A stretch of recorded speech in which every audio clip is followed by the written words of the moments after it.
Nderuar miq, mirëmbrëma, përshëndetje dhe mirë se erdhët në emisionin e përjavshëm nga Kalaja. Ditën e sotme faktikisht kam zgjedhur ta zhvilloj disi më ndryshe. Është një nga temat më të rëndësishme që shqetëson jo vetëm Shqipërinë, por sigurisht edhe Europën, ose më saktë edhe botën, ku kemi parasysh zhvillimet në Shtetet Bashkuara të Amerikës. Bëhet fjalë për një personazh i cili quhet George Soros. Tentakulet e tij kanë kapur të gjithë shoqërinë. Jo vetëm në Europën perëndimore, por edhe në vende të tjera në zhvillim, ose më saktë një çiflik të tij, siç është Shqipëria, e ka kapur përfyti dhe po i zë frymën. Është një qeveri kuislinge që kemi tani në pushtet, e kryesuar nga manarja e George Sorosit, Edi Rama, por simptomat e kësaj gjëje ndodhen pikërisht para disa ditësh ku maska të ranë. Ju e keni parë, besoj, 35 firmat e deputetëve të opozitës që propozuan për avokat populli Endri Shabani. Nuk bëhet fjalë te ky emër sepse ndoshta ky emër nuk përbën fare sens, por bëhet fjalë për të shkuarën e tij dhe se si ai është lidhur drejt për drejt me fondacionin e George Sorosit në Shqipëri dhe pikërisht merr 35 firma nga opozita dhe pastaj votohet me 85 vota nga mazhoranca. Në fakt nuk po i kërkohet asgjë mazhorancës sepse ajo respektoi vullnetin e opozitës. Ka pasur një marrëveshje të heshtur midis të dyja palëve që institucioni i avokatit popullit të jetë në dorën e opozitës dhe praktikisht Rama atë ka bërë. Ja dha opozitës sepse ishte një propozim i saj. Ndërkohë nga ana tjetër, Partia Demokratike u soll si mos më keq me kandidaturat e tjera për të cilat un kam rezervat e mia, por nuk është ky rasti. Këtu shpërfaq edhe një herë mënyra se si merren firmat. Prandaj, për këtë arsye, unë kam kërkuar një komision hetimor të brendshëm Partinë Demokratike për me kuptuar se kush kanë qenë urdhëruesit dhe njerëzit që kanë mbledhur firma pikërisht për këtë personazh. Edhe një herë tjetër, avokati i popullit është një institucion totalisht i parëndësishëm sepse e kanë bërë personazhet që e kanë drejtuar. Për shembull, kohët e fundit, ose më saktë që nga krijimi i tij është marrë përgjithsisht me çështjen e LGBT-s.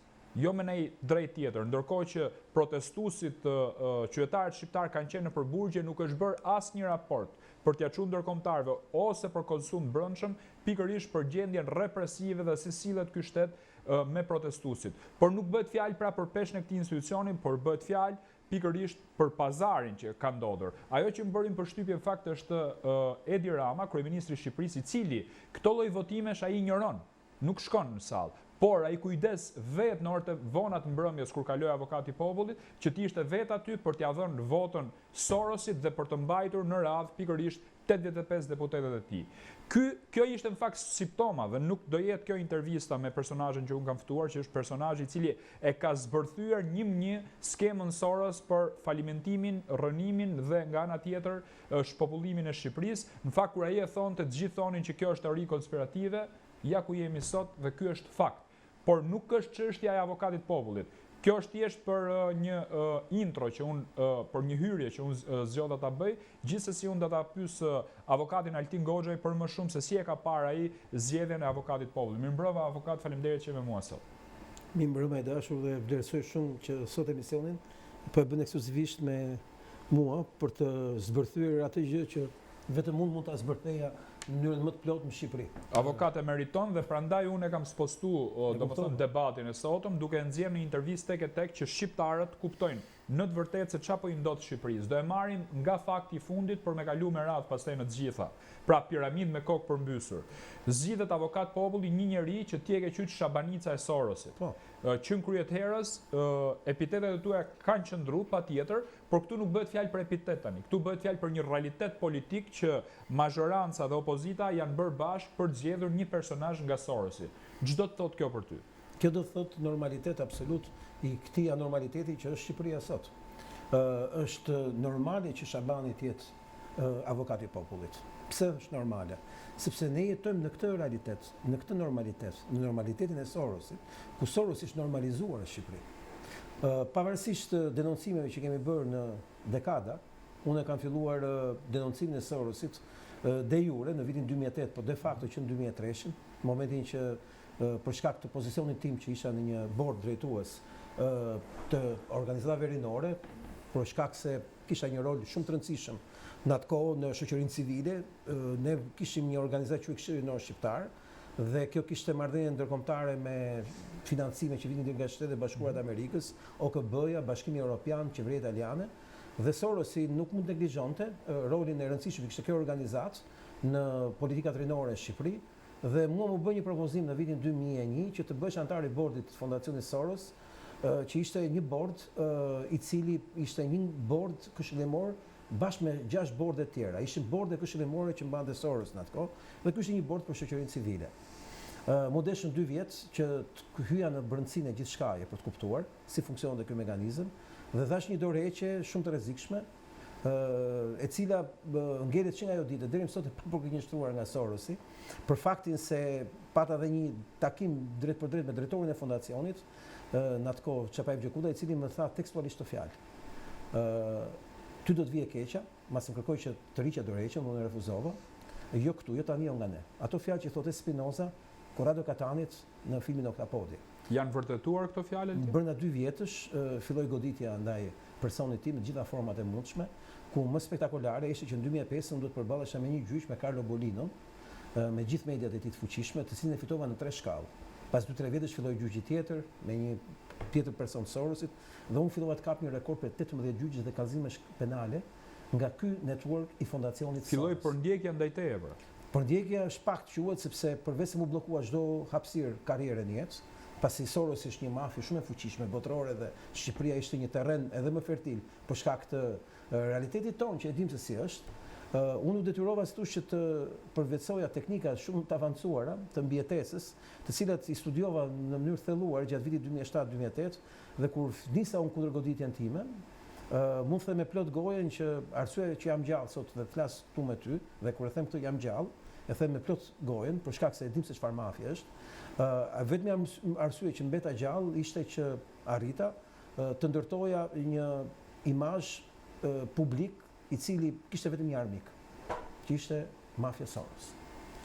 Dhe kjo kohë më ka shërbyer për të kuptuar dhe për të vepruar në realitetin tonë shqiptar si një person që ditë mbijetoj, por që kushti i mbijetesës është që t'i presësh duar dhe këmbët vetes tënde në çdo fushë tjetër, sepse nuk ke asnjë shans të mbijetosh me këtë. Tani për ty filloi dhe censura televizive, pikërisht në këtë kohë. Jo, ajo është gjë e vogël. Jo, ti nuk dilje më në televizor apo jo? T'ia themi publikut. S'kishte shans. Nuk kishte shans sepse në vitin Po çfarë ndodhi? Domethënë njerëz Sorosit shkuan nëpër televizione dhe thanë që mos dal goxha në televizor, që t'ia thjeshtojnë njerëzve, kupton? Çdo kush mund ta verifikojë, çdo kush ka një shok që mund punojë një media. Mund bëj një pyetje thjesht. Altin Goxhaj e ka të lejuar të vinë televizionin tuaj dhe do e marrë përgjigjen shumë thjesht, sepse nuk ka gazetar që nuk e di. Pasi edhe në gazetar që se ka ditur ndonjëherë, në një moment caktuar, është ballavaquar me ftesën për të ma bërë dhe është anulluar menjëherë nga drejtuesit e Pra, kush kanë qenë konsekuencat e këtij vendimi që ti u tërhoqe nga Sorosi? E para censura në media, shkatrimi i jetës. Këto janë të vogla. Jo, po ti marrim me radhë pra. Jeta. Mi thuj 5 prej tyre. Jeta në rrezik çdo ditë. Kjo është një fakt që njerëzit e kanë vështirë ta kuptojnë, se nuk kuptojnë dot ç'është mafia Soros. Se unë sot e kemi rastin ta shpjegojmë. Po, patjetër, do të pyes për këtë. E dyta është që ajo që ndodhi, që ishte menjëhershme, ishte bllokimi i çdo mundësie për karrierë. Mu bllokua çdo rrugë dhe unë kam mbijetuar gjithmonë i pari i çdo fushë ku kam aspiruar dhe kam ndërtuar kauzat e jetës time, duke luftuar me të keqen dhe mund ta them me plot gojën, dhe sot do kemi rast ta shpjegojmë që unë e njofta Sorosin realisht brenda Partisë Demokratike dhe qeverisë Sali Berishës dhe Ilir Metës. Realisht se kush është Sorosi. Pse kanë qenë njerëz Sorosi te qeveria Berishës? Unë e kuptova që Sorosi kontrollonte gjithë klasën politike shqiptare kur u ballafaqova në emër të një organizate që u zgjuar për mbrojtjen e konsumatorëve, me të gjithë institucionet qeveritare që ishin të gjitha të kapura nga Sorosi. Dhe nuk krijonin asnjë mënyrë. Në cilin vit i referohesh? 2009-2013. Kjo ka qenë momenti që unë arrita të kuptoj si funksiononte Sorosi në Shqipëri në mënyrë reale, sepse dija që ishte ka e majta. Kuptova që s'kishte të majtë të djathtë, ishte Soros gjithandej. Në këtë kuptim do thoja që bllokimi i karrierës është... Pra, edhe herë, ju thoni që Fondacioni Soros është një fondacion që vepron majtas djathtas ku gjen terren, pra për gjithë klasën politike. Kush nuk i bindet, azhësohet, eliminohet, politikisht paktën. Dhe koncepti është që ky element i zhdukjes çdo lloj hapësire për karrierë, do thotë që të ndërtosh karrierën me thonjë, duke mbijetuar dhe duke pasur një realitet 100% të vështirë për të ecur dhe një hap të vetëm dhe duhet aftësi shumë e madhe për të mbijetuar. Elementi i tretë që mund them çfarë ka bërë Sorosi, është që jam habitur se si të gjithë ambasadat, mas ardhes Obamës, u bën të gjitha si thosh një mur i pakalueshëm për personin tim. Mund të kujtoj një detaj nga e shkuara që unë ftohesha rregullisht në festën e 4 korrikut në ambasadën amerikane derisa erdhi Obama në pushtet. Në moment që erdhi Obama, unë isha si thosh në listën e zezë. Dhe mund them që në kohën kur bësh kandidatura e Obamës në fushatë amerikane, unë kisha themeluar klubin e miq shqiptar pro McCain, që ishte McCain kandidati kundër Obamës. Dhe sjellja ndaj meje nuk ishte ndaj meje, por ishte ndaj çdo force konservatore që do vinte në të ardhmen. Pra që nga viti 2008 ju nuk ftoheni më në ambasadë amerikane? Jo, kam të ndaluar në çdo ambasadë. Në çdo ambasadë? Në çdo ambasadë. Madje mund të kujtoj një ambasadë përveç hungarezës. Po mund të kujtoj një detaj nga ambasada angleze që jam habitur se si ishte kaq e rëndësishme të mos ftohesha. Pasi pati një moment që dikush deshte të më bëjë një ftesë dhe u anullua menjëherë ajo ftesë. Pra emri jot është në listën e zezë. Po, madje mund të kujtoj një detaj tjetër nga OKB-ja, që në vitin 2011 kur unë po bëja një protest kundër një programi të qeverisë shqiptare dhe ishte koha Berishës në atë Ministeri e Ekonomisë dhe programit OKB-s për mbrojtjen e konsumatorëve, mua më vu në listën e zezë të OKB-s sepse rrezikoja jetën e stafit tyre, sepse po protestoja 2 trotuare më larg. Protest? Po. Pra ata janë kundër protestave? Isha tek pull. OKB-ja. Kisha vënë një manekin. Po, di ti ke bën një instalacion atëherë. Po, dhe ata vendosin që unë rrezikoja jetën e Altin du të bëj pyetje drejt për drejt. Po. Pse u largove nga bordi Sorosit? Po, mund t'ia shpjegojmë qytetarëve? Shumë e thjeshtë. Unë nuk kisha asnjë arsye personale që të prisja marrëdhëniet e mia me Fondacionin Soros. Mund t'i marrë edhe në distancë. Po. S'kisha pse bëja luftë. Po.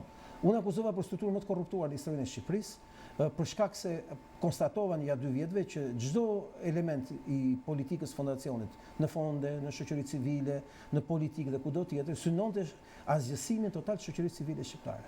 Total. Siç e bëri. Po pse? Po sepse kushti i parë që Sorosi të veprojë në një vend, në çdo vend botës flas, është marrë kontroll shoqërinë civile. Po që të marrë kontroll shoqërinë civile, do thotë të asgjësoj çdo lloj strukture shoqërisë civile që shoqëri civile për të krijuar një shoqëri sorosiane. Që do thotë, ky është një fenomen që ka ndodhur edhe në Evropë, por në Shqipëri ka ndodhur në formën e vet, në mënyrën e vet, pasi duhet të kujtoj njerëzve që deri në 2000 Fondacioni Soros e promovonte shoqërinë civile. Pra e kishte si politik, në atë mënyrën e vet, që ishte pak e kuptueshme se si funksiononte. Për shembull, organizata që unë drejtoja nuk merrte dot asnjë fond nga Sorosi për 4 vjet që ka ekzistuar, 94-98. Moment që erdhi Dirama, ministri i kulturës, duke qenë se organizata jonë mbulonte rinie shqiptare dhe ne kishim një bashkëpunim me Ministrinë e Kulturës, na u hap dera e fondacionit mas 4 vjetësh që ekzistonim, që kishim me vete ambasadën amerikane, qeverinë italiane, komisionin. Po ishit edhe faktori më i fortë. Po ishte një organizatë ombrell, nuk ishte organizatë lokale, ishte një organizatë shumë e madhe dhe kishte rreth 100 struktura, organizimi rinor në Shqipëri, të cilat ishin pjesë e gjithsej organizate. Dhe Sorosi unë konstatova që këta kishin një plan për të shkatruar shoqërinë civile, dhe unë nuk mundet do të bësh apale kësaj gjë dhe u kundërvura, po natyrisht njerëzit kanë vështirë të thonë që gjithmonë ti s'ke marrë fonde. Unë kam marrë fonde nga Sorosi si organizatë, jo si individ. Unë si individ kam pas nevojë ndonjëherë për Sorosin, më ta them sinqerisht, sepse kisha të mbuluar nga ambasada amerikane, qeveria italiane, Bashkimi Evropian, OKB-ja në atë kohë, UN-i, UNDP-ja, UNV-ja, kishin strukturat që kishte OKB-ja në atë kohë që s'kisha nevojë fare për Fondacionin Soros. Logjika ishte që çdo organizatë në atë kohë që funksiononte në Shqipëri do kërkonte fonde për mbijetesën e vet. Ne nuk kishim nevojë për Sorosin. Po ta them, kjo organizatë që nga ndërtuar 3% fondeve ka mbuluar Sorosi. Diçka është 3%, asgjë, po ta kapësh. Problemi qëndron jo tek fondet, problemi qëndron tek politika. Dhe këtu dua të dal. Unë nuk mund bëhesh pjesë e një institucioni që do shkatërrojë gjithë ato që kisha punuar që ndërtoj. Që në 92-shin e deri në 2003 që bëhet fjalë, që u dash dorëç. Dhe kur e pash që nuk ishte diçka të negociueshme, ishte diçka pa diskutueshme që ky program ishte politika e Fondacionit Soros Shqipëri, bëra goditjen time dhe prandova të paguaj pasojat. Natyrisht, unë nuk mund të mendoja në atë kohë për shpopullimin e Shqipërisë. Konstatova vetëm kaq, këta duan të shkatërrojnë shoqërinë civile. Më vonë kuptova pse dhe kuptova si dhe kush e lëvizte dhe kush e ndërtonte. Ajo që mund të them është që njerëzit duhet të mësojnë një gjë që në Shqipëri jo çdo gjë është të paguash. Sepse këtu në Shqipëri është kthyer gjithmonë filozofia kush të paguan, me atë do rrish. Unë vetë si Altin, prandaj kam refuzuar të kem rrogë nga Fondacioni Soros, nuk kam pasur kurrë një faturë rroge nga Fondacioni Soros, për faktin se kam menduar gjithmonë që pavarësia ime buronte pikërisht tek raportet që kam unë me palët. Në qoftë se unë do të pranoja të paguesha nga Sorosi në atë kohë, mundësit i isha në një bord shumë prestigjos në raport me shoqërinë civile në atë kohë. Unë e di që do mbisja lirin time. Ti e kupton Aurelian ç'dua të them. Pak njerëz e kuptojnë në Shqipëri, sepse liria është diçka që në Shqipëri nuk konceptohet si gjë e më rëndësishme. Më rëndësishme është të sigurosh një komoditet jete. Buka. Unë për atë liri kam sakrifikuar gjithçka në jetë, sepse mendoj që jeta e njeriu kur ti shkon ka 2 metra që ke si thosh në perspektivën tënde, duhet shkosh i qetë dhe me besimin Zot që je ke rregull gjërat me vete dhe me atë lart. Altin, liria është ajo që e përcakton. Patjetër, liria është substanca e shpirtit. Po nuk e kuptoj gjë. Du të bëj një pyetje sepse du ta thjeshtoj sa më shumë intervistën për i publik gjerë që na shikon. Ti je njeriu që ke denoncuar më fort në Shqipëri Sorosin. Tjerët janë dishepujt e tu. A mund ta riformulojmë këtë që the? Po. Unë kam mësuar shqiptarëve që ekziston një njeri që quhet George Soros. Po. Ka një fondacion. Prandaj jemi këtu tani. Ka një fondacion. Ky njeri ka qëllime armiqësore ndaj Shqipërisë dhe ky ka një program që quhet Agenda për shpopullimin e Shqipërisë. Tu jemi, pra pikërisht tu. Pse je bind ti që George Sorosi ose Fondacioni Soros, se jemi marrë me personin ndërkohë që është për mua se personi ekziston. Patjetër, ti je marrë me frymën. Pra çfarë përfaqëson? Sistemin. Çfarë shtyllash kryesore kanë ata në kombet që veprojnë? Mund t'ia shpjegojmë të qytetarëve? Me 5 pika, me 7 pika. Po ndaj veç Shqipërinë, veç botën. Në botë Fondacioni Soros e nisi në lindje për të shkuar perëndim dhe nga perëndim për të shkuar në Amerikë. Është e kundërta, nuk ardh nga Amerika. Ka qenë kontraktor i CIA që në vitet 80, por ka qenë në bashkëpunim edhe me KGB-n që vitet 80. Ka hapur zyrat e tij në Hungari, në Poloni, në kohën e komunizmit. Dhe ti e kupton që s'mund të japsh zyrat pa marrëveshje me KGB-n. Është krejtësisht e pamundur. Jo më kot fondacioni më i rëndësishëm partner i Fondacionit Soros për Shqipërinë quhet Fondacioni Kokalis, i cili është një spion i Stasit dhe i KGB-s, i njohur me skandale të mëdha në vitet 2000 kur kanë dalë dosja e tij viteve 70-80. Që do thotë, këto janë struktura të majta që kanë pas atë që quhet shtrirje ndërkombëtare, pavarësisht regjimeve demokratike apo komuniste. Dhe Fondacioni Soros ka një projekt që është thelbësor, që quhet Agenda Kalergi. Çfarë është Agenda Kalergi? Agenda Kalergi është një agjendë e cila kërkon të shkatërrojë kombet, familjen, adheun, fen, kishën në perëndim dhe këtë realizon nëpërmjet strukturave të veta të cilat i ka infiltruar kudo në politikë dhe sot klasat politike në Europë janë pjesë e një agjende që quhet Kalergi, ku Soros është pjesë shumë e rëndësishme e kësaj agjende. Është një nga ekzekutorët, është një nga doracët. Është si thosh hitmeni i agjendës globaliste për të realizuar këtë objektiv. Shkatërrimi i kombit, adheut, familjes, identitetit gjinor, që ata e shpjegin multigjinin, shkatërrimi i çdo elementi quhet civilizim perëndimor është thelbi i gjithë këtij fondacioni. Dhe këta e quajnë shoqëri e hapur. Shoqëri pa adhe, shoqëri pa kom, pa fe dhe njerëz që janë të pa adhe, do thotë qytetari i botës, që e quajnë këta, siç e quajnë dhe veten Sorosi. Kjo është ajo që paraqitet në botë. Në thelb ky fondacion, që ai ka krijuar që në vitet 80 dhe sot si thosh është problem numër 1 në Amerikë, duket ke narrativa politike e Trumpit, e arrin këtë gjë nëpërmjet kultivimit të një klase të re politike që investon sot për ta shijuar mas 30 vjetësh frutet e saj. Çfarë do thotë kjo? Kur ka ardhur Fondacioni Soros në Europën lindore, ishte në vitet 90. Kur ka shkuar në Amerikë ishte vitet 2000. Po ta kapësh këtë histori, ai ka investuar 20 vjet, 10 vjet, 15 vjet, 30 vjet për të arritur objektivat e tij. Pra kur Rama ka në pushtet 2013, quheshe më së fundi realizuar ky objektiv. Dhe unë këtë kam denoncuar nëpërmjet dokumentave zyrtar që kam zbuluar në Amerikë, të përfaqësuara nga Jonas Rollet, i cili ka qenë dhe ekzekutori i Sorosit për Ballkanin në 25 vitet e fundit deri para 2 vjetësh që u shkarku nga puna. U hoq. Kjo është dhe arsyeja pse Leon Vilia është brenda. Në atë kohë, Jonas Rollet përfaqësonte si thosh njeriu që do ndërtonte në Ballkan të gjithë networkun Soros. Dhe Ballkani ka qenë i rëndësishëm për Sorosin dhe për shkak të faktorëve të ndryshëm ndërkombëtar, por dhe për faktin se Shqipëria, siç rezulton sot, është çiftliku i tij personal i marrë me koncesion nga Amerika dhe Europa, derisa erdhi administrata Trump herën e parë dhe derisa erdhi administrata Trump herën e dytë. Pse e them këtë derisa erdhi administrata Trump? Pasi në administratën e parë Trump ishte jashtë loje totalisht në këtë lloj politikash kaq periferike, siç është rasti i Ballkanit. Por në vitin 2024, kur Trumpi vjen, tashmë ishte pjekur edhe politika amerikane, edhe establishmenti i ri politik amerikan, që të kuptonte rolin e Sorosit në Amerikë dhe kudo në botë. Dhe mund ta them me plot gojen, që prej shtatorit këtij viti, Shqipëria tashmë është në fokus amerikan, ekziston në Amerikë, pasi mund të kujtoj që katërkurriku i ambasadës amerikane, që është festa rituali i saj pavarësisë që e bën çdo vit, është edhe një ekzibicion se ti shef se sikush janë palët. Ju mund të bindeni duke hyrë në faqen e ambasadës amerikane, të shikoni fotografitë dhe videot, do shikoni që gjithë liberalët dhe gjithë sorosianët e Shqipërisë janë të ftuar në ambasadë dhe asnjë konservator nuk është i ftuar. Sepse ishte ende vazhdimi i administratës Biden në ambasadën amerikane në këtë verë. Sepse ka një ngadalësi Amerika në raport me Shqipërinë për shkak se Shqipëria është shumë periferike, është mikroskopike. Dhe pesha e saj ndihet shumë ngadalë dhe shumë dhe pak nga pak, nuk është diçka që mund të kapet menjëherë. Në këtë kuptim do t'ju kujtoj që politika e Sorosit në vende si Europa synon shkatërimin institucional të kulturës tyre, identitetit tyre kulturor, ku një nga pjesë ka qenë feja, ka qenë politikat pro LGBTQ etj, por në Evropën lindore ata kontrollojnë kaq shumë klasën politike sa është rasti vetëm i Orbanit, ai që ka hyrë ta çajë dhe tani po fillon kjo të shtrihet edhe në vende të tjera të Evropës lindore, pavarësisht manipulimeve zgjedhore, siç ndodhi në rastin e presidentit Rumanisë në zgjedhjet presidenciale. Në rastin e Ballkanit, kur vim në Kosovë, Shqipëri, Maqedoni, Malizi dhe Serbi, ti shef një realitet akoma dhe më specifik. Se si Soros është dominant dhe përcakton fatin politik të çdo karriere. Duhet të kujtoj faktin që nuk gjen dot një politikan në Kosovë, apo një parti politik në Kosovë, që mos e bërë pis me Fondacionin Soros. Alex Soros takonte zyrtarët më të lartë të Kosovës, si të ishte në shtëpitë vet, dhe këta njerëz ishin njerëz të zgjedhur, ky ishte askush. Ishte thjesht një miliarder, në kuptimin e askushit të legitimitetit. Ama kur vin në Shqipëri është realiteti akoma dhe më i veçantë. Pse e them për Shqipëri realiteti më i veçantë?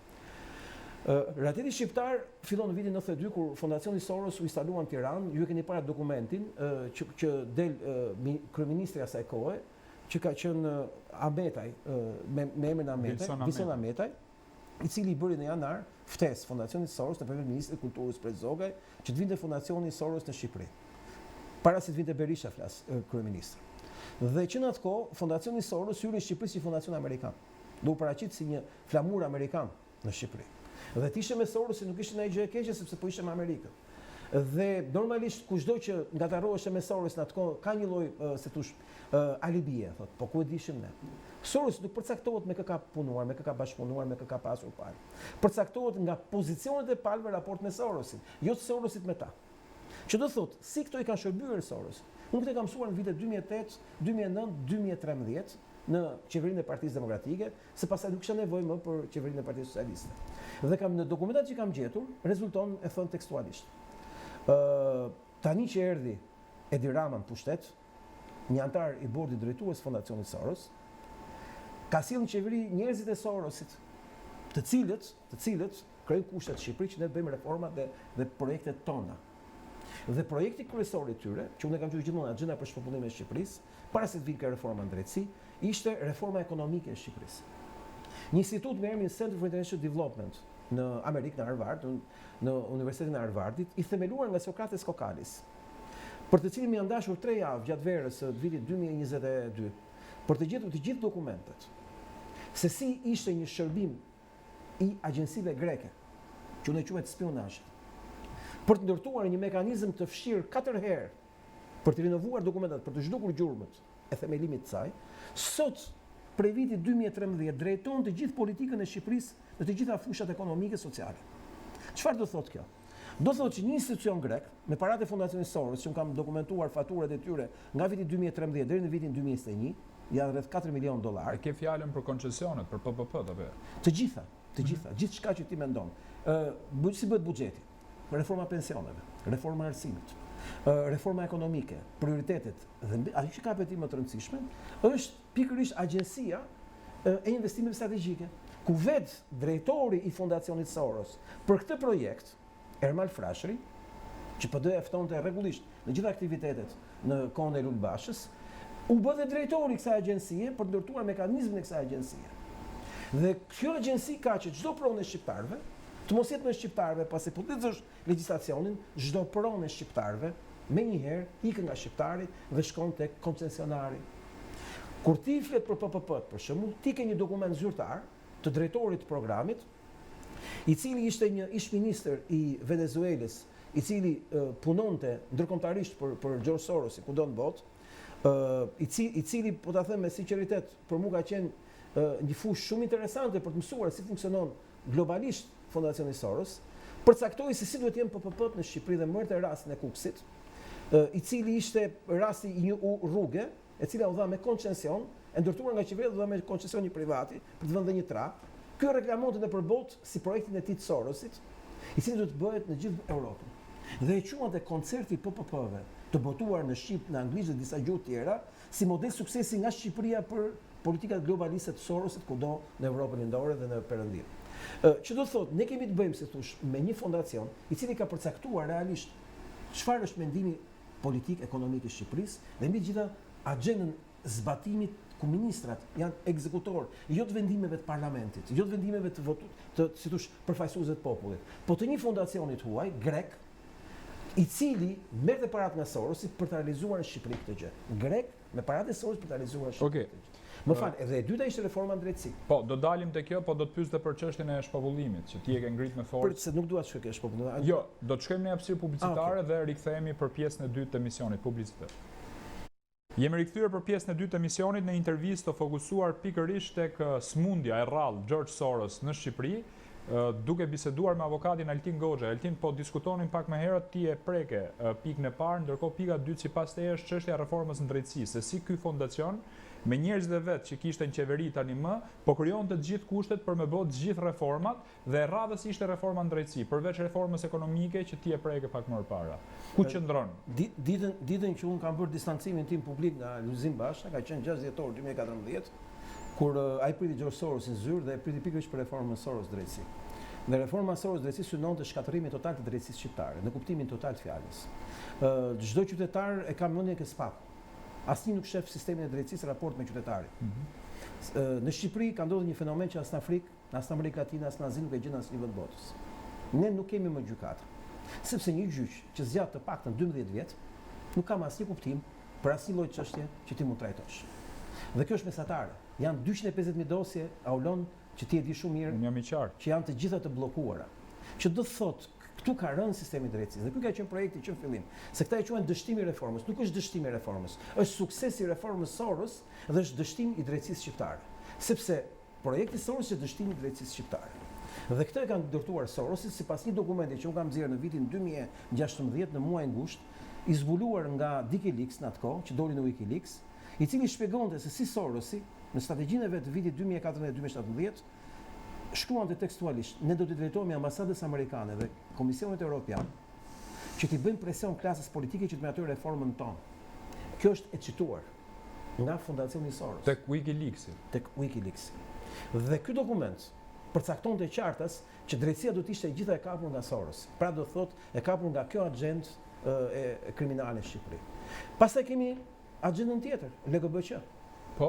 E gjithë networku i organizatave të drejtave të njerëzit në thonjza dhe strukturave përkatëse është krijuar me fillesë Fondacioni Soros.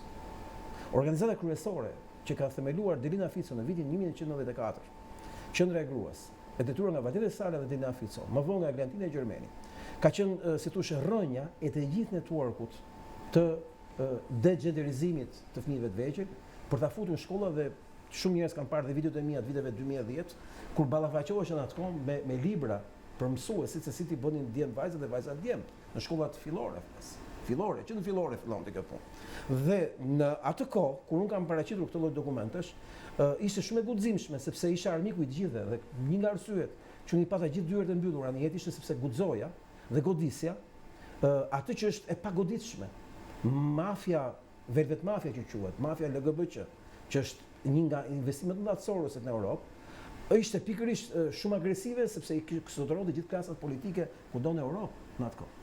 Që do thotë, këto lloj politikash janë të gjitha me një logo, quhet Soros. Dhe vim ke fundit pastaj, që është themelore, që është qëllimi final, agjenda e shpopullimit. Çfarë është agjenda e shpopullimit? Agjenda e shpopullimit është një projekt apo më saktë një program i vetë ekzistencës Fondacionit Soros Shqipëri. Nëse do të pyesësh çfarë është Fondacioni Soros, pyet çfarë është agjenda e shpopullimit. Është investuar që në vitin 92 që të arrijmë këtë ditë sot. Dhe unë këtë kam konstatuar për faktin se pata fatin në jetë të ballafaqohem me dy momente shumë të rëndësishme. Një të njëja kush ishte Vaso Çubillović dhe kush ishte memorandumi i tij për shpopullimin e Ballkanit nga shqiptarët, që ishte në moshën 19 vjeç dhe pata mundësi që në moshën 22 vjeç dhe deri më sot unë të kisha njohje mbi Fondacionin Soros. Dhe kur kryqëzon këto dy dhëna, ty të del dhe kuptimi gjithçkaje. Shqipëria është një parajs në botë, jo në Europë. Pse themi parajs? Po ta shohësh librin e Fajkonicës, Shqipëria kopshtë shkëmbore e Evropës Juglindore, ai përcakton pavarësisht mungesës informacionit në atë kohë që ai kishte, se si kishte një kopsht Edeni i rrethuar me male. Po kopsht Edeni në kuptimin literal të fjalës. Shkenca ka prodhuar shumë dhëna ndërkohë, që nga koha e Fajkonicës deri më sot. Dhe shkenca ka vërtetuar që Shqipëria, brenda dhe jashtë, nën tokë dhe mbi tokë, në male dhe në fusha, në dete dhe në ujëra të ëmbla, është një vend unik në Europë, në kuptimin literal të fjalës. Vetëm Norvegjia merr Shqipërisë për ujëra. Po ne marrim Norvegjisë për shumë gjëra tjera. Shqipëria është një kompleksitet gjërash, të gjitha në një vend, ku ti gjen banane në Sarandë dhe gështenjën kontinentale në Tropoj. Ti gjen plazhin në Palas, që s'na kemi më na kanë marrë, dhe kur hypen në mal, pra në llogara, ti je në klimë malore. Shqipëria është një vend unik për ujëra, për minerale, për bimë, për mbijedis dhe për diell dhe për gjithçka tjetër. Por ka edhe një element tjetër që quhet aspekti historik, monumental, arkeologji të gjitha shtresave, të gjitha kohërave, të hershme pas akullnajore e deri sotme. Është një vend unik. Ta kesh këtë vend vlen $1 trilion minimumi ta blesh. Pra të blesh copa, kupton logjikën. Minimumi. Pasuria e Soros është diku ke $36 miliardë totali, bashkë me fondacion. Po flasim për $1 trilion. Projekti Soros është të zbrazë Shqipërinë nga shqiptarët, që të jetë çiftliku i tij personal, për të krijuar një shtet të ri. Një shtet pa shqiptar, me refugjat nga vende friendly me judejt, siç janë Filipinet, siç është India, Amerika Latine dhe Ukraina. Vende të përcaktuara për shkak se njerëzit e këtyre vendeve nuk paraqesin rrezik të urrëties ndaj judejve. Dhe këta do të jenë rreth 1 milion njerëz do vinë në këtë vend në 10-15 vitet që vijnë. Ndërkohë që me hikjen e shqiptarëve, që është një projekt që po ecën çdo ditë me ritme shumë të shpejta dhe po shpejtohet kjo ikja, vendi do të blihet pak nga pak nëpërmjet shpronësimeve, zbrazjes vendit për shkaqe të ndryshme, të cilat do të them pastaj se si ndodhin, bën që këtu të vinë një grup kolonë shumë i madh, që bëhet fjalë diku ke 300, 400, 500.000 kolonë, të cilët do vinë izraelitë të pakënaqur me Izraelin e tyre, për shkak të politikave të Izraelit. Që këta i përkasin shoqërisë së hapur, sepse ky do të jetë një Izrael i shoqërisë së hapur, e kundërta e Izraelit të Sionit të Bibi Netanyahu. Një vend i cili nuk do luftë, nuk do konflikte, dhe në Shqipëri nuk ke pse të kesh dhe me këta kesh, sepse nuk do ketë më shqiptarë që të bëjnë konflikt. Do ketë vetëm pensionistë dhe ata do të rohen të largohen pak nga pak aty vend për shkak të pamundësisë që do kenë jetën e tyre. Ky projekt për mua është bërë i njohur në çastin kur konstatova një dokument në vitin 2013 në Harvard University që përcaktonte planin kombëtar të zhvillimit të Shqipërisë, kështu e kishte emrin, Economic Growth of Albania, ku pash të gjitha politikat korespondonin me një dokument të vitit 1937 i Vaso Çubrilović, që përcakton që të largosh shqiptarët nga Ballkani, do të ndjekim 12 hapa. Dhe unë konstatova nga viti 2013 deri në 2014 që po zbatoheshin të 12 hapat. Çfarë janë hapat? Hapat kanë një fjalë përbashkët që i bashkon të gjitha. Si tu nxjim jetën shqiptarëve, që ta ikin vetë pa pasur nevojë të përzejmë me policë deri në kufi.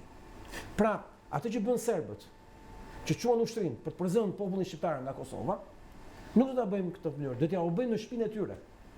Dhe aty konstatova që të 12 hapat përcaktonin, sipas institutit CID, Center for International Development, dhe politikave që po zbatonte Rama, të njëjtat gjëra që thuheshin në dokumentin e Vaso Çubrilović. Çka më krijoi bindjen që themeli dokument që është përdorur nga ky institut për të përzënë shqiptar nga Shqipëria ka qenë dokumenti Vaso Çubrilović, sepse nuk mund të ishte koincidencë, kaq e madhe që të 12 pikat ishin zbatuar pikë për pikë nga rilindja. Kjo përcakton atë që quhet agjenda e shpopullimit, dhe kur un kam bërë kërkime për të kuptuar çfarë fiton Sorosi nga kjo punë, këtë pyesin gjithë, nëse Sorosi do ja dilte ta realizonte këtë projekt dhe deri tani Nuk i mungon asgjë për ta çuar deri në fund. Unë besoj që ja ka dalë deri tani. Jemi në hapat që është duke ja dalë, sepse edhe censusin ti e pe besoj se çfarë Absolutisht, mungoj 1 milion për 10 vjet. I krysh pra, ti le heqim shqiptarët që të sjellin njerëz të ujë. Bukur. Në Kampi i Gjadrit, 20 kampet e tjera. Po, unë jam i qartë. Pra, në këtë dokument rezulton që Fondacioni Soros dhe familja Soros, shumë e rëndësishme këtë ta themi, familja Soros, do të kishte një rol në historinë botërore të hebrejve, të krahasueshëm me Rothschildët vitet 20 kur themeluan projektin e tyre të Sionit për Izraelin në Palestinë në marrëveshjen e Balfour. Pra, rëndësia që do kishte në nivel botëror për judejt, ky projekt i Sorosit do ta bënte atë një nga familjet më të rëndësishme të historisë botërore të judejve. Pra, Shqipëria, që këta e shohin se ma që pun ka Soros merret me Shqipërinë, nuk e kuptojnë dot që ky vend, ky kopësht, ky Eden, është kaq me vlerë sa familja Soros do ta bënte familje më të rëndësishme dhe pikërisht ku është pika më e fortë e Sorosit mund të jetë dhe pika e tij më e dobët, sepse duke pasur parasysh rëndësinë që ka për familjen Soros Shqipëria, kjo mund të ishte edhe një arsye që administrata amerikane të mos e harronte Shqipërinë për shkak të rëndësisë që ka për Soros. Qartë, me që jemi te kjo pikë, sepse këtu kërkohet të rëndom Amerika, unë do thoja Trumpi në këtë rast, por ka partner të besueshëm Shqipëri? Politika e Donald Trumpit, trumpizmi, konservatorizmi, që ajo të veprojë në një moment caktuar këtu, sepse kur ajo nuk sheh që nuk ka njerëz cilët ose i parti politike që do mbrojnë interesat e vërtet, jo fake, jo të bëhemi me Trumpin kur fitoi presidencën edhe të dënojmë sulmet në Capitol Hill e historira të tilla, domethënë si e shikon ti? E the shumë mirë Aulon. Unë mendoj si Altin që arsyeja pse nuk ka vepruar Amerika deri më sot në Shqipëri, në raport me trumpizmin flas, dhe antisorosizmin, arsyeja janë shqiptarët, jo amerikanët. Ne kemi qenë të rrethuar nga një establishment sorosian, i cili nuk na ka lënë kurrë të ngrem kokë. Unë do të kujtoj ty një detaj nga viti 2025, i këtij viti, para se fillonte fushata, në marrëdhënie që pati Partia Demokratike me Lacivitas, i cili mund ta them me plot gojën ishte një person i trumpizmit në Amerikë. Dhe tamam një person anti-Soros në Amerikë. Ardhja e tij në Shqipëri ishte një shpresë, e them me sinqeritet të gjë. Pa ai nuk është më apo. Ai kuftoi shumë shpejt që ishte fake gjithçka. Dhe unë jam personi që konstatova personalisht se si ne jemi të sabotuar në dekada nga klasa jonë politike, e cila shfaqet si klasë opozitare dhe ndonjëherë përdor dhe retorik anti-Soros, që është Partia Demokratike.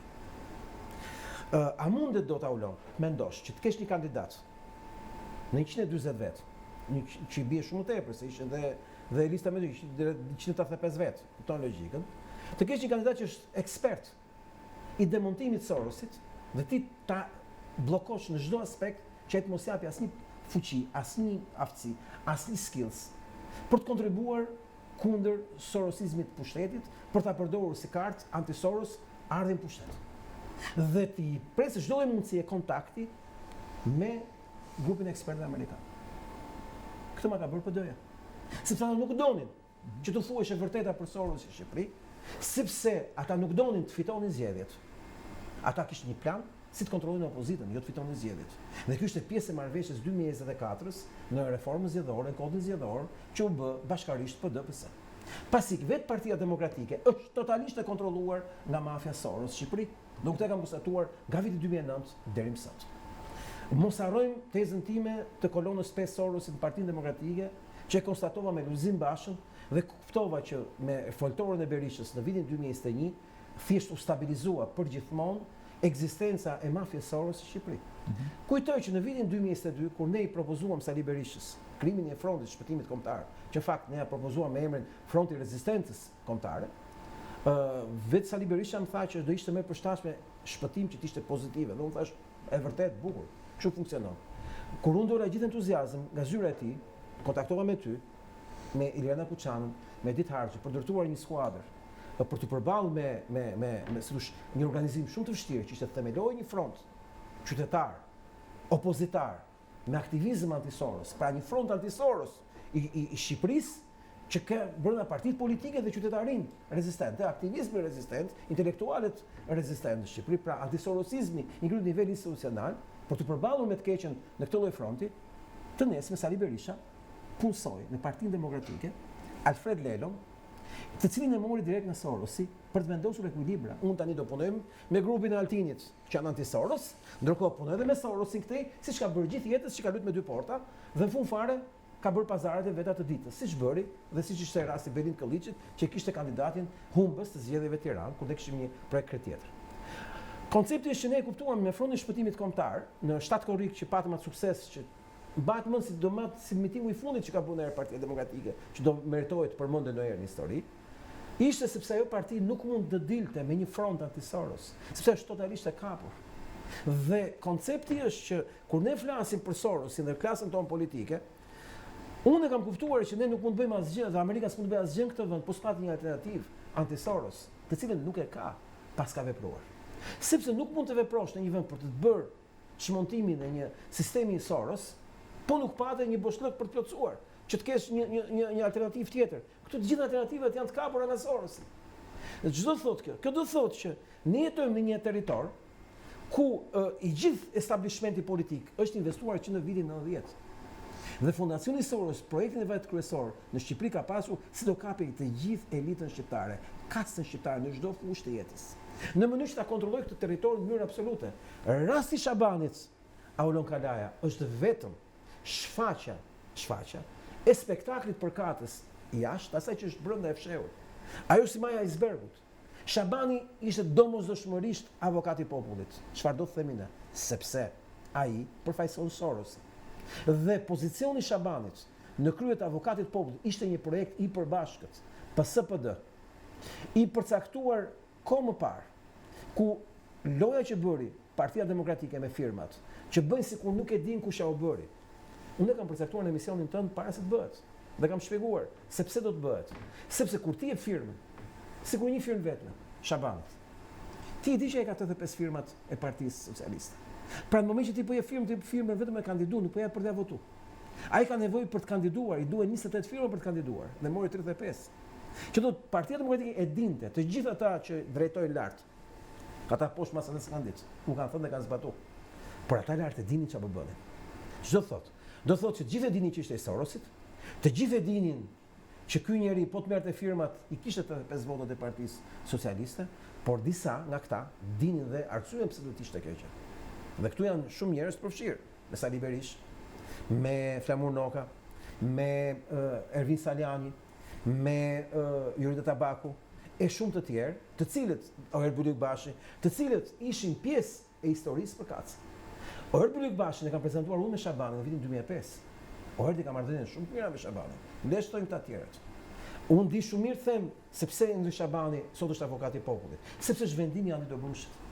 Po ai vendim që bëri Alfred Leno, drejtori të marrëdhënieve publike të Partisë Demokratike në Shqipëri. Po ai vendim bëri dhe Ylli Shabanin. Po ajo marrëveshje bëri dhe Shabanin avokat popullit. Sepse Shabani ishte varësi antidobrushit. Dhe konflikti Shabani Adriatik Lapaj, apo më saktë siç e them, Shabanica e Soros dhe Tiku i Sorosit, u përcaktua nga një fakt që njerëzit nuk e dinë. Shabani takonte postin e deputetit. Dhe e dini pse? Deputet duhet ishte Shabani dhe jo Adriatik Lapaj në vitin në 11 maj 2025 për faktin se Shabani ishte drejtori i Adriatik Lapajt. Njerëzit nuk e dinë këtë gjë. Arsyeja pse Tiku ka karrierë, arsyeja pse Tiku është i njohur, është Shabani. Ai ka futur Fondacionin Soros në vitin 2013-14. Dhe Shabani ka qenë gjithmonë pozitat e drejtorit të Adriatik Lapajt. Ju mund të shihni një video në Elbasan të Shabanit dhe Adriatik Lapajt në një projekt Fondacionit Soros që e gjeni në YouTube, ku Shabani është me kostum, Tiku me rroba me sport. Shabani është drejtori, koordinatori është Adriatik Lapaj. Kjo marrëdhënie ka funksionuar gjithmonë. Ju e mbani mend që Shabani ndodhi në Oxford kur Adriatik Lapaj prezantoi Ministri Mëthuri. Apo jo, në vitet 2015, 2016, 17, 18. Dhe një ditë bukur Shabani na bëhet kryetar i diçka që s'kishte qenë, që ishte Adriatik Lapaj për të bërë. Sepse Shabani ishte drejtori real. Tiku ishte vetëm i dytë. Dhe konflikti i tyre ndodhi për faktin se ka një hierarki që duhet zbatohej. Shabani duhet ishte deputeti. Tiku duhet priste. Sepse ai ishte drejtori dhe ai ishte investitori, edhe i parave, edhe i networkut, dash Shqipëria bëhet, dash nismathurje. Ndërkohë kur ti i kthehesh pa kohë, ti kupton se çfarë ishte kjo situatë. Njerëzit thonë që Shabani që ka me Sorosin, Tiku s'ka me Sorosin. Tiku do bëhet deputet vëlla. Shabani hiku si avokati i popullit për të lëshuar mandatin e deputetit Adriatik Lapajt. Sepse kjo negociatë realizohet nga Edi Rama dhe Andi Dobrushi me familjen Shabani. Për shkak se po zbaton rregullat e lojës. Drejtori merr një pozicion, varësi merr një pozicion. Këto janë rregullat e Sorosit. Ka hierarki. Siç ishte Erion Veliard, Jan Mazniku, Klotila Ferrati Bushka e shumë të tjerë në të gjithë background. Që do thotë Tiku i Sorosit bashkë me Shabanin e Sorosit kanë një histori të gjatë se si funksionon në Shqipëri ajo që quhet aktivizmi sorosian, se nuk ka rëndësi këta dy, po marrim si funksionon aktivizmi sorosian, si kapet klasa jonë politike.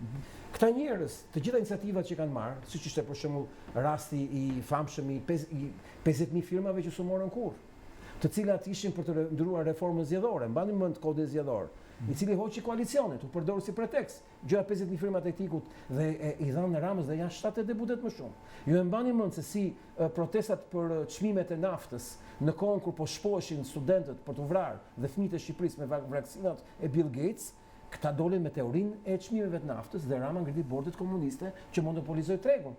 Ju e mbani mend se si këta dolën me teoritë e tyre të partive të reja politike dhe bën Dajo dhe Hallo deputet me duke djegur 64.000 vota në Shqipëri.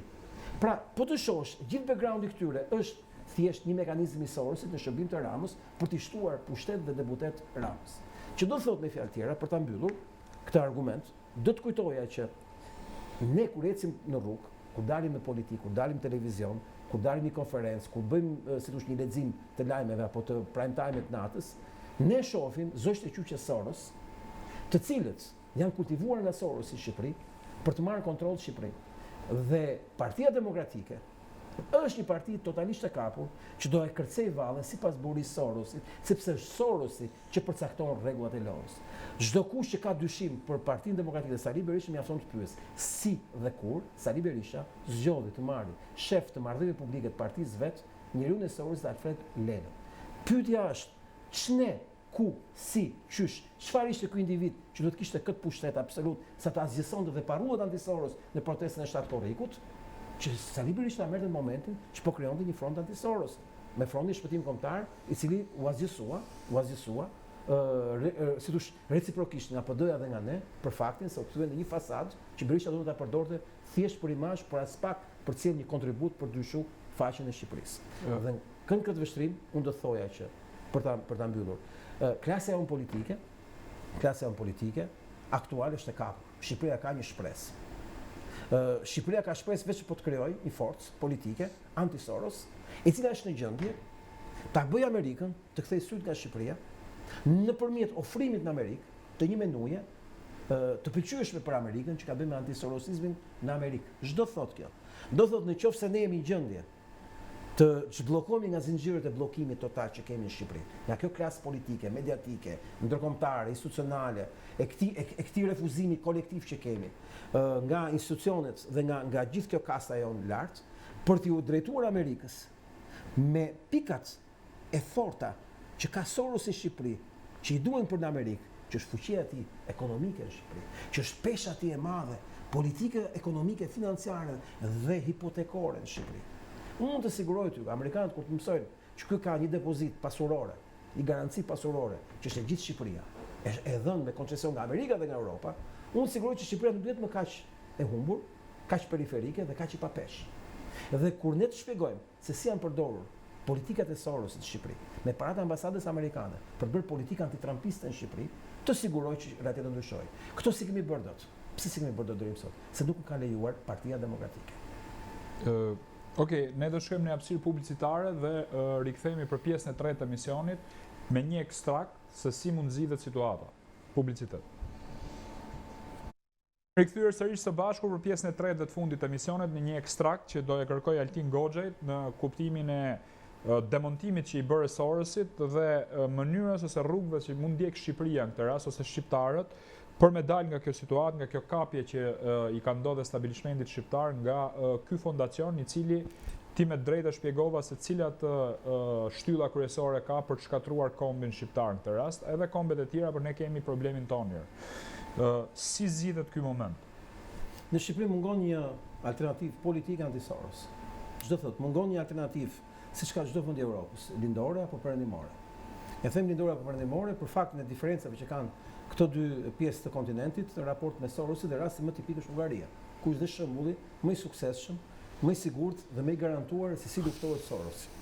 Unë do të kujtoj një moment shumë të rëndësishëm në raport me ekzistencën e Hungarisë në këtë kontinent në raport me politikën e vet anti-Soros. Para 8 vjetësh, Partia Demokratike votoi në Parlamentin Evropian për të përjashtuar Partinë e Orbanit nga Partitë Popullore Europiane. Që do të thotë Partia Demokratike në Shqipëri votoi në Parlamentin Evropian, në Partitë Popullore Europiane të përjashtoi nga grupi parlamentar Partia e Viktor Orbanit për shkak të qëndrimeve të tij anti-Soros. Dhe në këtë logjik, unë dua të shpjegoj se si funksionon Shqipëri e ardhmja e mundshme, se si do të demontojë Soros Shqipëri. Pikërisht këtu fillon ke modeli hungares dhe ke pozicioni hungares. Hungaria është një vend që ka dhënë një provë europiane se si një vend mund shpëtojë nga Soros. Dhe kjo është arsye pse kanë përjashtuar nga establishmenti Gjoja e Djathtë, që janë partitë të kapura nga Sorosi, që është partitë që duan luftën në Europë, siç është rasti i Gjermanisë, i Krishtian-Demokratëve. Dhe Partia Demokratike është pjesë e establishmentit politik të Partisë Popullore Europiane. Ne na duhet një forcë politike që të bëhet pjesë e patriotëve për Europë, e forcave konservatore që janë pro-amerikane të nivelit trumpist. Që do të thotë ka një aleancë Amerika në Europë, që janë forcat konservatore, të cilat janë ke patriotët për Europë. Dhe Shqipërisë duhet një forcë që të ketë lidhje pikërisht me këtë network dhe që të bëjë ideologjisë vet, që të arrijë të pozicionohet në këtë histori kundër Sorosit me eksperiencë ndërkombëtare dhe me alternativë shqiptare, sovraniste. Unë mund të kujtoj një detaj që lidhet me rastin tënd, Aulon. Ti ke qenë kandidat në Durrës, ke fituar, ata të kanë bërë shumë makinacione, tashmë publiku e di se si në moment që ty po të diltin numri i votave, në favorin tënd u ndërprer dhe numrimi i tyre nga KQZ-ja dhe jo më kot ka marrë vendim gjykata e GKO-ja për si thosh rinumërimin total dhe verifikimin e çdo vote që ka të bëjë me ty. Po pyetja është pse ndodhi gjitha kjo, Aulon? Ka një urrëtin e Aulonit se ka kandidat? Ka një problem me Aulonin se nuk e duan? Jo. Auloni përfaqëson në atë Parti Demokratike të vetmi kandidat fitues, të vetmi kandidat anti-Soros, pro-Trump, i cili kishte ndërtuar dhe fushatën edhe figurën e vet politike bazuar tek trumpizmi. Ata kanë frikë nga i kandidaturës e jotja dhe unë besoj, kjo është teoria ime, Zoti do më gjykoj me kohën që do të vi, që edhe ndikimi i ndryshimeve politike në Amerikë ndikojnë në vendimet që kanë marrë Shqipëri nga SPAK-u dhe nga gjykata speciale. Për shkak dhe të kontakteve ndërkombëtare të reflektuara në këto 4 muaj takimesh ndërkombëtare për drejtësinë në Shqipëri. E them këtë me plot gojën dhe me bindjen time për faktin se duhet një kandidat që t'ishte fitues anti-Soros pro Trump. Nuk ka. Ata që janë nuk kanë asnjë lidhje me këtë gjë. Ata që janë brenda parlament. Dhe arsyeja pse ti ishe në një presion total nga KQZ-ja, që drejtohet nga ish antari i bordit Fondacionit Soros, Seli Bash, nga PS-ja e Edi Ramës dhe nga PD-ja e Sali Berishës, Aulon Karian nuk mund t'ishte në fitues, sepse pengonte mënyrën se si funksionon Soros në Shqipëri. Totale, kapje totale. Nuk duhet të ketë asnjë zë anti-Soros pro Trump. Nuk duhet të ketë, sepse thyen skemat e tyre për kacë. Që të ndodhi ndryshimi, Shqipëri duhet plotësuar 2 kritere. Një, alternativa anti-Soros, dhe e dyta, agenda anti-Soros. Ata kanë një agendë kundër Shqipërisë, ne duhet të kemi një agendë kundër Soros. A mund ta bëj Partia Demokratike? Është gënjeshtra më e madhe në botë që ta besosh. Është e pamundur teknikisht, sepse duhet hidhet në erë si strukturë. Ajo parti për mua, kundërshtrimin tim ka vdekur me kohë. Thjesht nuk është varrosur. Që ta fillosh luftën me Soros rreth parës duhet të jesh më pjesë antar i partive popullore europiane. Që janë të gjitha, po ti shohësh, në agendën globaliste të Bashkimit Evropian, që është agenda e Soros. Duhet të shkosh tek partitë euroskeptike, Patriotët për Europën, që përfaqësohen nga Orban e të tjerë. Që do të thotë, koncepti është që kjo parti duhet të shkulej me rrënje me deg nga aty ku është, nga i kultivimi i Soros në Shqipëri, që të shkonte diku, kjo nuk mund të ndodhi, është e pamundur. Ajo pemë ka rënë, është e kalbur, nuk mund të zhvendoset në asnjë gjë tjetër. Dhe në këndvështrimin tim vetëm alternativë do të ngjelte një forcë e re dhe unë po punoj fort që në 24 janar Aleanca Konservatore për Shqipërinë të arrijë të bëhet një formacion politik e për më tepër të bëhet një formacion i shqiptarëve anti-Soros për një Shqipëri pa Soros. Sepse nuk shoh asnjë hapësirë në klasën tonë politike që të ketë në një vend, në një hapësirë. Shikoni pak ngjarjet e fundit të 4 muajve të fundit. Endri Shabani u firmos nga gjithë, apo jo? Edhe nga Partia Mundësia, apo jo, për të bërë kandidat.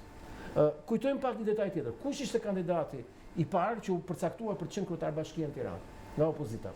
Njeriu i Soros, Erman Asimi, antari i bordit të Fondacionit Soros për 5 vjetësh deri tani, i cili u propozua nga Partia Mundësia e Agronshej dhe që ishte pjesë e tavolinës së Sali Berishës. Dhe avu si hartues programe Floran Binet, po këta të PD-s dhe të gjithë koalicionit Gjoja qytetarë që po ndërtonin. Që do të këto parti vetëm alternativa Soros si mund të sjellin në Shqipëri, se s'kan asnjë shans të veprojnë ndryshe, pasi janë të gjitha të kapura.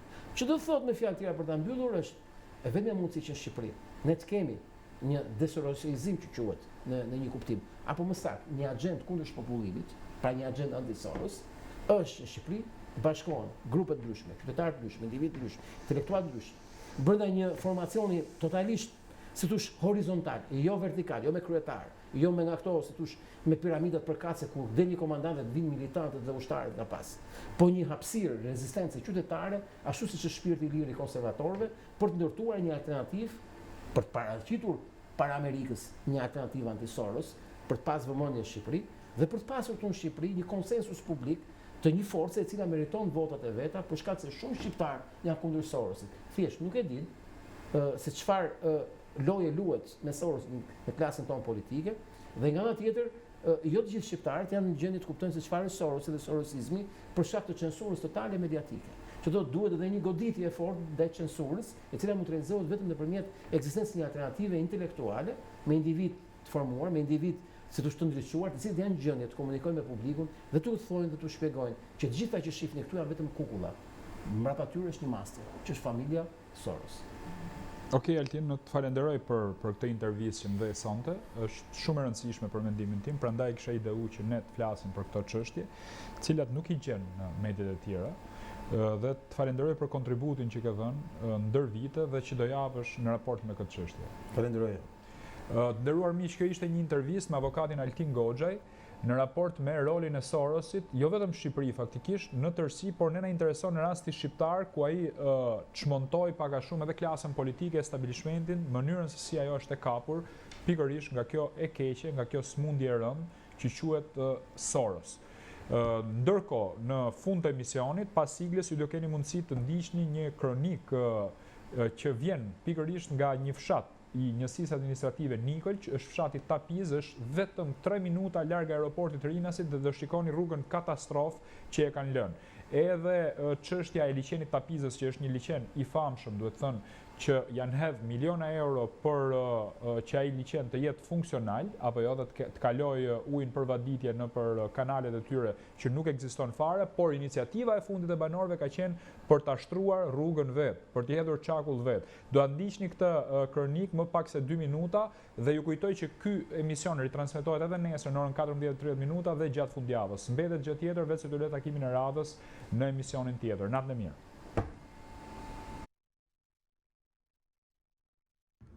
Ju përshëndes gjithëve, ndodhem në fshatin Tapiz në njësinë administrative Nikël.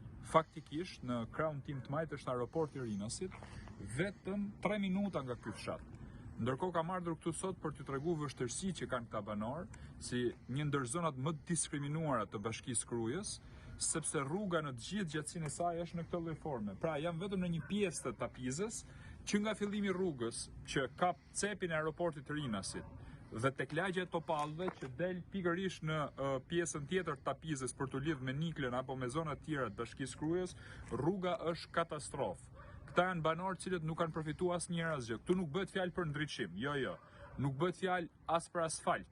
por edhe shtrimin e rrugës me çakull dhe dystimin e saj e kanë bërë pikërisht me paratë veta në pjesën tjetër të lagjes, ka qenë një iniciativë e vet banorëve 3 ditë përpara për ta bërë vetë. Unë nuk e kuptoj se çfarë duhet shteti në këtë rast dhe bashkia. Ekzistenca e shtetit vendoset në pikpyetje kur banorët vet e bëjnë rolin e shtetit, sepse presin 1 vite, 2 vite, 3 vite, 5 vite, 13 vite dhe rruga nuk shtrohet, patjetër që do ta marrin vetë përsipër.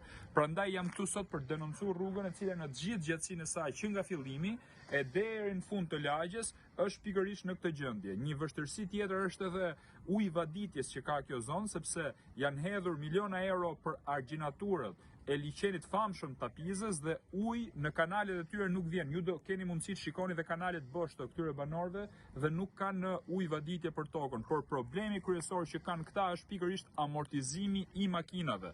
Makinat e tyre shkojnë servis 1 herë në muaj për shkak se gjendja e rrugës është pikërisht në këtë lloj forme.